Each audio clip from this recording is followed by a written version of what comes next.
ആ ആ എടാ മാക്സിമം എല്ലാവരും കവർ ചെയ്തോളണം. കാരണം ഇത്തവണ നമുക്ക് അബദ്ധം പറ്റരുത്. ആ ആ അല്ല ബാക്കിയെല്ലാം ഓക്കെ അല്ലേ? നമുക്ക് തന്നെ ആ ശരിയടാ, ഞാൻ വിളിച്ചോളാം. ഇറങ്ങായോ? ഓ ഇന്ന് നോമിനേഷൻ കൊടുക്കുന്ന ദിവസമല്ലേ? ആ പിന്നെ കഴിഞ്ഞ പ്രാവശ്യത്തെ പോലെ നീ എതിരൊന്നും പറയണ്ട. നിന്നെന്നെയാണ് നിർത്തുള്ളൂ എന്ന് എനിക്ക് 100% ഉറപ്പുണ്ട്. ധൈര്യമായിട്ട് നിന്നോ. ആ പിന്നെ എന്ത് നേരിടും നമ്മുടെ ക്ലീറ്റസ് മോലിയുടെ കൂടെ? പിന്നെന്താ രാവിലെ അല്ല ഇന്നലെ ക്ലീറ്റസും അഴകച്ചനും തമ്മിൽ നല്ല കോളയില്ലായിരുന്നോ? അതിന്റെ കെട്ട് വിട്ട് കാണത്തില്ല. അതാ ഇത്ര ക്ലീറ്റസ് സ്നേഹം. അതൊന്നുമല്ല, നമ്മുടെ ശിരകളിൽ ഓടുന്നത് ക്ഷത്രിയ രക്തമാണ്.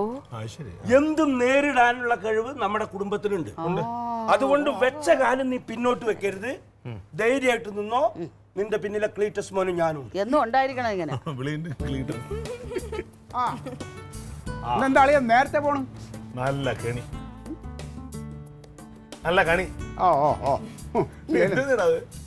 ഇത് തങ്കം ഒരു പുതിയ ചെടി വാങ്ങിച്ചതാണ്. ഇതില് പുഴു കയറാതിരിക്കാൻ ഇച്ചിരി മരുന്നടിക്കണം. എടാ അത് പ്ലാസ്റ്റിക് ചെടിയാണ്.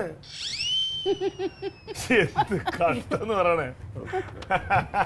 അയ്യേ പ്ലാസ്റ്റിക് ഒന്നുമല്ല. കൂടുതലും നമ്മളെ അങ്ങോട്ട് ആക്കല്ലേ കേട്ടാ. നിനക്കൊന്നും മറ്റേ പണി സാധനങ്ങളൊന്നുമില്ല, ആയുധങ്ങളൊന്നുമില്ല, ചട്ടിയും കുന്തമൊക്കെ? ഇല്ലല്ലേ ഇല്ല. എന്ത്? ഞാൻ രാഷ്ട്രീയത്തിലേക്ക് ഇറങ്ങാൻ പോവല്ലേ. ഇന്ന് നോമിനേഷൻ കൊടുക്കണം. ഓ അതിനുള്ള സമയം ആയാ? പിന്നെ എതിരാരും ഇല്ലേ? ഒരുപാട് പേരുണ്ട്. ആ പക്ഷെ ഞാൻ ശക്തനാണ്. കൂട്ടിന് ഞാനിവിടെ ഓർണോ? വേണ്ട വേണ്ടേ. എന്താ നീ അങ്ങനെ പറഞ്ഞ? വന്നോട്ടെ. എന്തിന്? രാഷ്ട്രീയക്കാരനല്ലടാ അമ്മാവാ. അവനെ പഴയതൊക്കെ അങ്ങ് മറന്നുപോയി. കഴിഞ്ഞ പ്രാവശ്യത്തെ കാര്യങ്ങളൊക്കെ അവന്റെ തലയിൽ നിന്ന് പോയി. കഴിഞ്ഞ പാലായി എന്റെ പിള്ളേര് വന്നോണ്ട് നീ ഇപ്പോഴും ജീവിച്ചിരിക്കണ്. പിള്ളേര് വന്നിട്ട് അടിച്ച് നിരത്തില്ല എല്ലാത്തിനും. അത് പിന്നെ ആള് മാറിപ്പോയി, അത് സംഭവിച്ചു പോയി. ഇപ്പൊ ആയിപ്പോയി നമ്മളെ വിട്ടാണോ അടിക്കാൻ വന്ന ആരെ അടിച്ചതാ? അല്ല, അത് നമ്മൾ പറഞ്ഞു കൊടുത്തതിന്റെ ചില മിസ്റ്റേക്കാ. പക്ഷെ എന്നാലും നിനക്കൊരു അപകടം വന്നു എന്ന് അറിഞ്ഞപ്പോ അവൻ പാലയിന്ന് പിള്ളേരെ കൊണ്ടുവന്നിട്ട് എതിരിടാൻ നിന്നില്ലടാ. അത് നമ്മൾ മറക്കരുത്. ഇത് കേട്ടിറങ്ങുമ്പോ മാറിക്കോളും. എന്നും ഇങ്ങനെ തന്നെ ആയിരിക്കണം കേട്ടോ. ഇതിപ്പോ ഇറങ്ങുമ്പോ തിരിച്ചു പറഞ്ഞു. അതല്ലെങ്കിൽ അതെ കാര്യം പറയണോ, ഒന്നല്ലെങ്കിൽ ഭ്രാന്തൻ അല്ലെങ്കിൽ കള്ളുകൂടിയാണ്. പക്ഷെ ഇത് സത്യമല്ലേ ഞാൻ പറഞ്ഞു. ഏട്ടാ പോണ വഴിക്ക് പഴവങ്ങാടി ഗണപതി അമ്പലത്തിൽ ഒരു തേങ്ങ ഉടച്ചു. ശരിയാ, കഴിഞ്ഞ പ്രാവശ്യം തേങ്ങ അടിക്കാൻ പറ്റിയില്ല. അതിന്റെ അനുഭവിക്കുകയും ചെയ്തല്ലോ. അല്ലയോ ഇന്ന് പഴയ പോലെ പ്രശ്നമൊന്നും ഉണ്ടാക്കരുത്. എനിക്കും പാലായിലെ പിള്ളേർക്കും തീരെ സമയമില്ല. പോടാ പോടാ. ഓ എന്റെ കർത്താവേ, വിളിക്ക് ആംബിയർ കൂടുതലാണല്ലോ. എന്തോ കുഴപ്പമുണ്ടല്ലോ.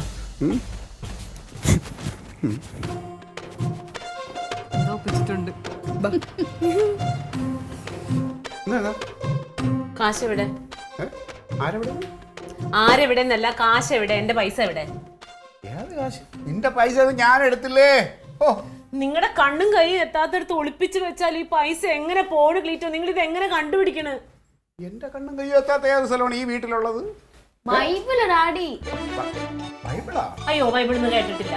നിങ്ങൾ ബൈബിള് കൈകൊണ്ട് തൊടൂല്ലാത്തതുകൊണ്ടാണ് ബ്ലൗസ് അയച്ചു കിട്ടി 250 രൂപ ഞാൻ അതിനകത്ത് വെച്ചത്. ഇപ്പൊ ആ പൈസ കാണില്ല. അത് എവിടെ പോയി പറ. അതെ, പിന്നെ ഇടവകയിൽ ഒരു ചെറിയ പ്രഭാഷണം ഉണ്ടായിരുന്നു. അപ്പോൾ അതിന് വേണ്ടിയിട്ട് ബൈബിളിൽ കുറേ സംശയങ്ങൾ ഞാൻ മറിച്ച് നോക്കിയപ്പോൾ അതിനകത്ത് അങ്ങനെ ഇരിക്കണം 250 രൂപ. അത് നിന്റെ പൈസയാണെന്ന് ഞാൻ അറിഞ്ഞു. പിന്നെ നിങ്ങൾ എന്താ വിചാരിച്ചത്? കർത്താവ് നിങ്ങൾക്ക് കൊണ്ടുവന്ന് വെച്ചതാണോ? സംശയമുണ്ടോ? എടി അത് എനിക്ക് വേണ്ടി കർത്താവ് കൊണ്ടു തന്നതാ. കർത്താവ് എന്റെ കൂടെയാ. കർത്താവ് എന്നെ ചതിക്കില്ല. നിന്റെ ഭർത്താവ് ഇങ്ങനെ സ്ഥിരമായിട്ട് എന്നെ ചതിച്ചോണ്ടിരിക്കുകയാണല്ലോ, വൃത്തികെട്ട മനുഷ്യൻ. നിന്നെ ഞാൻ എന്തോ ചെയ്യുന്നടി നീ പറയണേ? പൈസ എന്ത് ചെയ്ത്? പൈസ എടുത്തിട്ട് ഏത് പൈസ? നീ എത്തി ചുമ്മാ 250 രൂപ അത് ചെലവായി. ചെലവായോ? ആ 250 രൂപ നിങ്ങൾ ഒറ്റ ദിവസം കൊണ്ട് ചെലവാക്കാൻ നിങ്ങൾ ആര്? 50 രൂപ ഫോൺ റീചാർജ് ചെയ്തു. ഈ ഫോണിൽ തട്ടിപ്പിടിച്ചു കൊള്ളു ഞാൻ. അതിപ്പോ വിളിക്കുകയൊക്കെ ചെയ്യണ്ടേ. പിന്നെ ഉണ്ടല്ലോ, ഞാൻ അങ്ങനെ നിന്നപ്പോൾ പാവൂടി ഒരു വികലാംഗം വന്നിട്ട് എൻ്റെ അടുത്ത് വന്നിട്ട് പറയാണ്, സാറേ നിവർത്തിയില്ല, കുടുംബം നോക്കാൻ നിവർത്തിയില്ല, എന്തെങ്കിലും സഹായിക്കണം, മുഴു പട്ടിണിയാണ്, ബുദ്ധിമുട്ടാണ്. മനസ്സലിഞ്ഞങ്ങോട്ട് എൻ്റെ മനസ്സലിയൂടി. ഒരാൾ മുമ്പിൽ വന്നിട്ട് കുടുംബം നോക്കാൻ നിവർത്തിയില്ലാതെ മറി 2 കൈ നീട്ടി യാചിക്കുമ്പോൾ എന്നെ പോലുള്ള എൻ്റെ മനസ്സലിയും. കാരണം അതേ സാഹചര്യങ്ങൾ കടന്നു വന്നവനാണ് ഞാൻ. ആ സാഹചര്യത്തിലൊക്കെ എത്തണം, അപ്പോഴേ അറിയാൻ പറ്റൂ. പിന്നെ ഞാൻ കൊടുത്തു 100 രൂപ. പിന്നെ ബാക്കി 100 രൂപ ഇനി അതിനെ കൂടി ബേളം വയ്ക്കണ്ട. ഞാൻ നടന്നു വന്നപ്പോൾ നമ്മുടെ അസീസിൻ്റെ കടയിലവിടെ എത്തിയപ്പോൾ 2 പൊറോട്ട കഴിച്ചു, പിന്നെ ഒരു പോത്ത് കറിയും കൂടെ. അത്രേ ഉള്ളൂ. അവിടെ ചിലവായി. കഷ്ടമാണ് ക്ലീറ്റോ. എൻ്റെ പൊന്നെ, നീ എന്തിനിങ്ങനെ കിടന്ന് ബേളം വയ്ക്കണത്? എടി, ദാനം ധനത്തെ അധികരിപ്പിക്കും എന്നാണ് പറയണത്. അതുകൊണ്ട് നീ വിഷമിക്കണ്ട, നിനക്ക് ഇനി എന്തായാലും കർത്താവ് വാരിക്കോരി, പിന്നെ അല്ലാതെ. കർത്താവ് തന്നെ ഇങ്ങനെ തൊരപ്പൻ തുരന്നോണ്ട് പോവല്ലേ. തൊരപ്പനെലി ഞങ്ങൾ തൊരപ്പനെലി സ്നേഹമില്ലാത്ത പൊറോട്ട ഇറച്ചിക്കറി തിന്നു പട്ടിണി കിടക്കല്ലേ മനുഷ്യൻ ഇവിടെ കിടന്നു. ഡാഡിയുടെ ഭയങ്കര സ്നേഹം, അതൊക്കെ പറഞ്ഞു. ഒന്നുമില്ല, ബൈബിള്.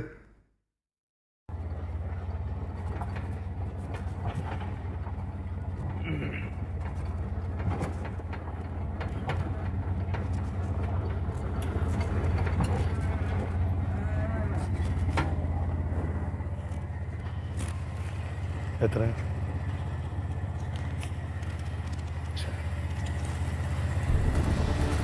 ശരി. എന്ത് പറ്റിയേട്ടാ? ഒന്നുമില്ലടി, ചെറിയ പ്രശ്നം ഉണ്ടായോ അവിടെ? ഉം. അമ്മേ, അമ്മാവാ, നീ എല്ലാരും വിളിച്ച് കൂടും. ഇതെന്തൊക്കെ കീറിയത്? അതെങ്ങനെ പിടിച്ചത്? എന്തോ പ്രശ്നം ഉണ്ടാക്കിട്ട് വരുന്നുണ്ട്. അയ്യോ ഇതെങ്ങനെ ഷർട്ട് കീറി? എന്താ പറ്റി? ആരെന്താ കാണിച്ചെന്നെ? ഇനിയിപ്പോ എന്തുണ്ടായി പറ. ക്ലീറ്റസേ ഇങ്ങോട്ട് വന്നേടാ. എന്ത് പറ്റിയിരുന്നു? ഇതൊന്നുമില്ലത്, ചുമ്മാ അത് എന്തോന്നാ ഇത്? ഇതെല്ലാം വിളിച്ചുകൊണ്ട് അങ്കം എന്തുവാ കൊള്ളാം. എന്തുവാടാ കണ്ടടാ, നോക്കിയൊക്കെ ആരെന്തോ ചെയ്തു. വിളിച്ചോണ്ടല്ലോ ഇതിപ്പോ. എന്തുണ്ടായി പറ. എന്താ സംഭവം? ഇത് അവിടെ നിന്ന് മീറ്റിംഗ് ഉണ്ടായിരുന്നല്ലോ, ഈ നോമിനേഷൻ മുമ്പ് ഒരു മീറ്റിംഗ് ഉണ്ട്. അപ്പൊ കഴിഞ്ഞ വർഷത്തെ വരവ് ചെലവ് കണക്കൊക്കെ പറഞ്ഞായിരുന്നു. അപ്പൊ അതിനകത്ത് നോക്കാൻ മൊത്തം അഴിമതി.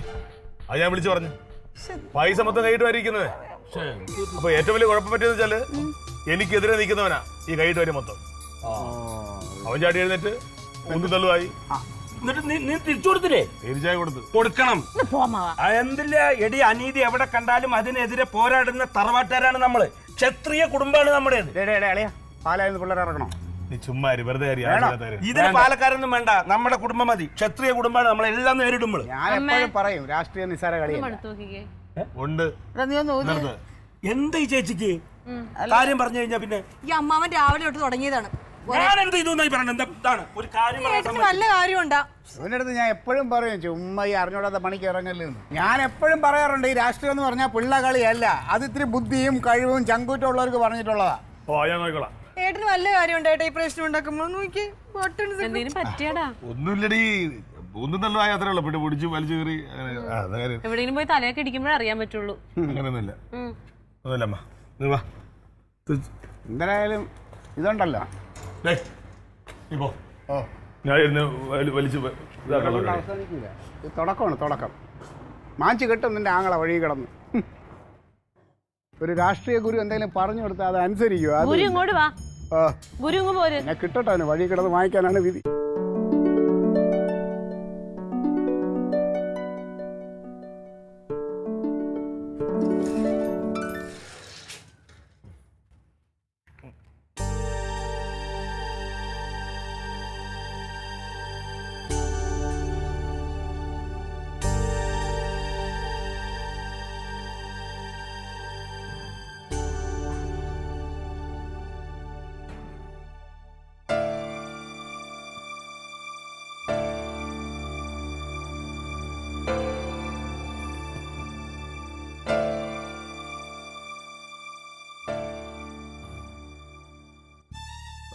അമ്മാവാ ഒന്ന്.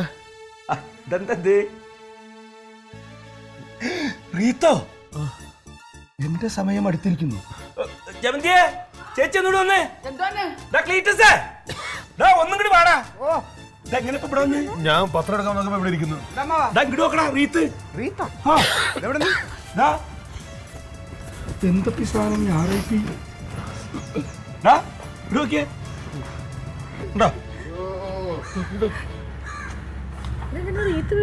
നിന്റെ സമയം അടുത്തിരിക്കുന്നു.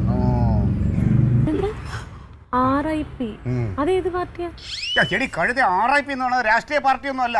കാലനില്ലേ, കാലന്റെ പാർട്ടിയാ. Rest in peace. ഇതിപ്പോ ആരാ ഇതിവിടെ കൊണ്ടുവന്ന് വെച്ചത്? പത്മനാഭ, ഇത് എന്ത് പരീക്ഷണം? ഇതേ പത്മനാഭനൊന്നും അല്ല, ഇത് കൊണ്ടുവച്ച ആളെ ഞാൻ പറഞ്ഞുതരാം. നടേശൻ. ഏത് നടേശനാ? നിനക്ക് നടേശനെ അറിഞ്ഞൂടെ? ഇന്നലെ നീ ഓഫീസിൽ പോയിട്ട് അവിടെ ഇലക്ഷന്റെ മീറ്റിംഗ് ഒക്കെ നടന്നപ്പോൾ തമ്മിൽ തല്ലി ഉടുപ്പ് വലിച്ചു കയറി നടേശനെ നിനക്ക് അറിഞ്ഞൂടെ അല്ലേ? നടേശൻ. ഇത് നടേശന്റെ പരിപാടിയാണ് അളിയ. ഇത് കൈവിട്ട കേസാണ്. കൈവിട്ടല്ലേ, കൈവിട്ട് പോയി. ഇനി നമ്മൾ പിടിച്ചാലൊന്നും നിൽക്കൂല ഇത്. അളിയ ഒരു കാര്യം ചെയ്യും, അളിയൻ കുറച്ച് ദിവസം തൽക്കാലം ഇവിടെ നിന്ന് അങ്ങോട്ട് മാറി. അതെന്തിന്? അങ്ങനെ ആരെങ്കിലും മാക്കി കാണിച്ചു എന്ന് കരുതി പേടിച്ചു പോകുന്നവരെന്നല്ല ഞങ്ങള്. പകരത്തിന് പകരം അവൻ ഇന്ന് ഇവിടെ ഒരു റീത്ത് കൊടുന്ന് വെച്ചെങ്കിൽ നാളെ രാവിലെ അവന്റെ വീടിന്റെ മുന്നിൽ നമ്മൾ 10 റീത്താട് കൊണ്ടേക്കും. കുന്താണ് ഈ അമ്മാവ എന്തറിഞ്ഞിട്ടാണ് പറയണത്? നടേശനെ കുറിച്ച് വല്ല അറിയാമോ? കൊല്ലം കൊലയും തരണ അവനൊന്നും ഒരു പുത്തരിയല്ല, അവന്റെ കൂടപ്പറപ്പാണ്. പറഞ്ഞ അവൻ ചെയ്തിരിക്കും. ഞങ്ങളും ചെയ്തിരിക്കും. അതെ, ഞങ്ങളുടെ തറവാട്ടുകാർ എന്ന് പറയുന്ന അത്ര മോശമൊന്നല്ല. ഞങ്ങളെ ക്ഷത്രിയ കുടുംബാണ്. ഇവന്റെ സിരകളിൽ ഓടുന്നത് രക്താണ്, രക്തം. പിന്നെ ഞങ്ങളെ സിരകളിൽ ഓടുന്നത് മണ്ണെണ്ണ. എടാ, ഞങ്ങളുടെ കുടുംബം എന്ന് പറഞ്ഞാൽ വെട്ടൊന്ന് മുറി 2 തേങ്ങ. തേങ്ങ പോലെ തന്നെ ഒരു വെട്ടിന് 2 മുറി. മനുഷ്യനിവിടെ തീ ചവിട്ടിപ്പോഴാണ് അവന് തേങ്ങയും മാങ്ങയും കൊണ്ടുവന്നിരിക്കുന്നത്. ഞാൻ ഏട്ടനോട് അന്നേ പറഞ്ഞതാ യൂണിയനും മണ്ണാങ്കട്ട ഒന്നും വേണ്ടെന്ന്. ഇതുണ്ടല്ലോ, ഇത് ഏതോ ശവക്കുഴിന്ന് എടുത്തോണ്ട് വന്ന റീത്താണ്. ഇതിപ്പോ എന്താന്ന് വെച്ച് കഴിഞ്ഞാല് കൊല്ലും എന്നുള്ളതിന്റെ ഒരു ഉറപ്പിലാണ് ഈ സംഭവം. അതിപ്പോ ഇവിടെ കൊണ്ട് വെച്ചൊരു അറിയിപ്പായിട്ട്. കാരണം എനിക്കറിയാം അമ്മ, നമ്മൾ വിചാരിക്കും പോലെ അല്ല. അല്ലാണ്ട് അവന്റെ ഒരു അളിയനുണ്ട്, ഈ നടേശന്റെ അളിയൻ അറുമുഖൻ. ഇത്രയുള്ള വാൽമാക്രീരത്ര പള്ളയിൽ എപ്പോഴും ഒരു കടാര ഇവിടെ കാണും. ഇവിടെ തോക്കുകയാണ്, പിന്നെ വടിവാള്, അത് ദേവം മുഴുവൻ ആയുധമാണ്. അത് ഇങ്ങോട്ട് എടുത്തിട്ടുണ്ടല്ലോ, ഈ പുല്ല് എത്തുമ്പോൾ എന്ന് പറഞ്ഞിട്ട് വൈരാഗ്യമുള്ളവരൊക്കെ അങ്ങനെ തട്ടുകയാണ്. എന്തെങ്കിലും ഒരു പോംവഴി പറഞ്ഞ എന്റെ പൊന്നു മോനെ. പോംവഴി ഇപ്പൊ എന്തോന്നമ്മ, പാലായത് നമ്മളെ പിള്ളേരെ ഇറക്കണം, അതേ ഉള്ളൂ പോംവഴി. അതിന് പൈസ ചെലവാകും, ചുമ്മാ ഒന്നും പറ്റൂല. എത്ര രൂപ വേണ്ടി വരും? അതിപ്പം ഒരു 5000 രൂപ എന്തായാലും വേണം. മോനെ വിഷമിക്കല്ലേ, 50 രൂപ തരാം.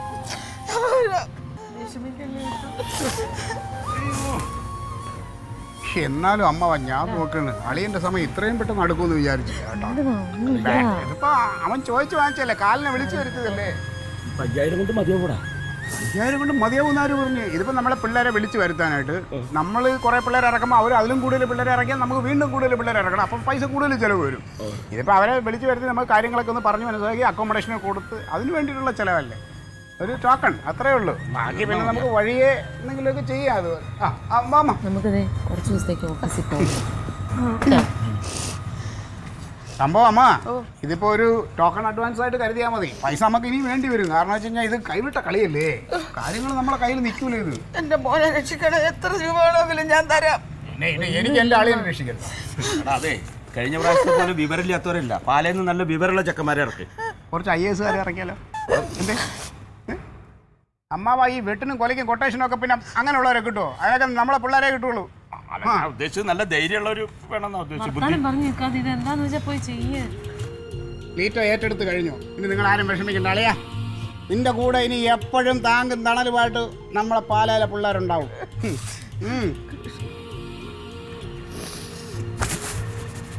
ഞാനേ പിള്ളേരെ വിളിക്കട്ടെ. ഈ സാധനം എടുത്ത് കളയട്ടെ.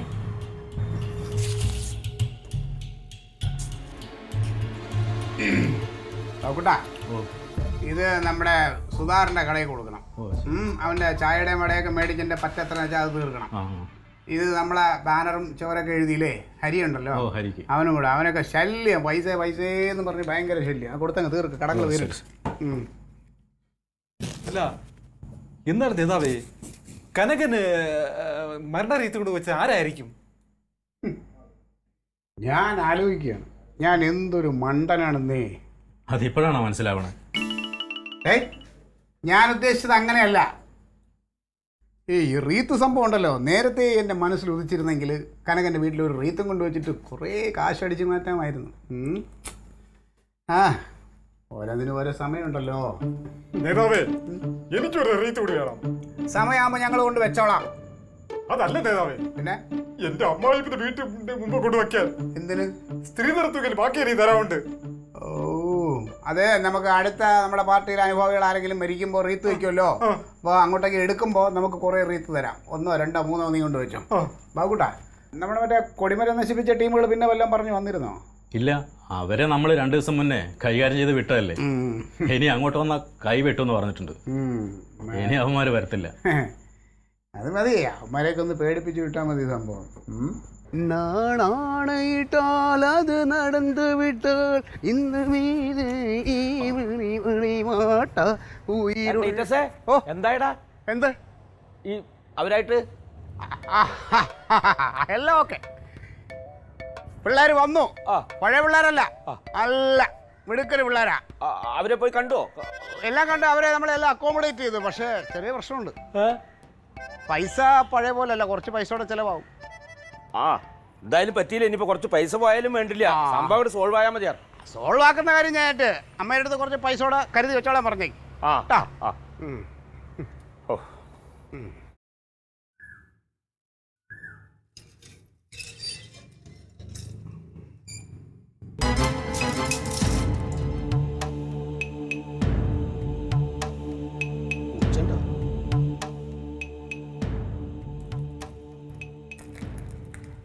ഇന്നലെ ഇവിടെ റീത്ത് വെച്ചതിൽ ക്ഷമിക്കണം, വീട് മാറിപ്പോയി. കനക വന്നേ.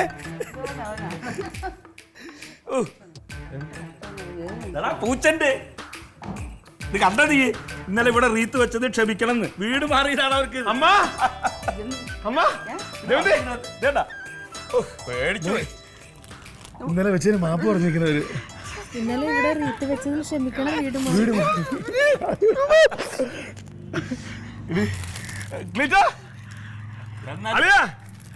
സമ്മതിക്കണട്ടാ. ഇതാ ഞാൻ പറഞ്ഞു, നീ രാഷ്ട്രീയത്തിലെ ധൈര്യമായിട്ട് ഇറങ്ങിക്കോ, പരിചയസമ്പന്നനായ അവൻ കൂടണ്ട്.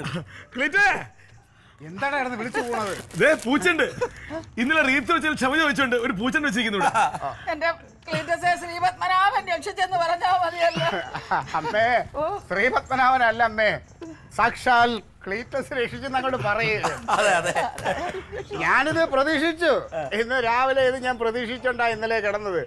എനിക്ക് സത്യം പറഞ്ഞാൽ ഇവിടെ വിളിച്ച് കാല് പിടിച്ച് മാപ്പ് പറയിക്കണമെന്നുണ്ടായിരുന്നു. പിന്നെ നമ്മളെന്തിനാ, നമ്മളെ പോലുള്ള ചെറുപ്പക്കാരല്ലേ, അത് വേണ്ട. നമുക്ക് മാപ്പ് പറയാം. സമ്മതിച്ചല്ലേ? ഏയ്, ഇവന്റെ പേടി ഇന്നലെ കാണണമായിരുന്നു. എന്റെ ഇങ്ങനെയൊക്കെ പേടിക്കാമോ?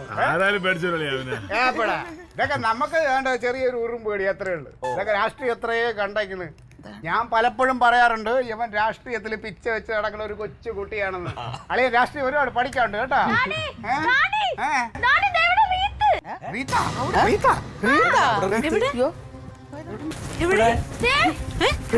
അയ്യോ,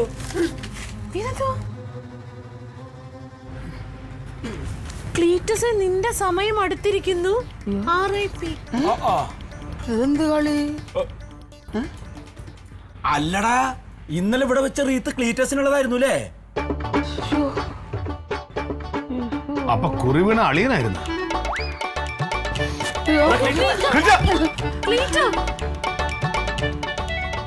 Alien versus Alien.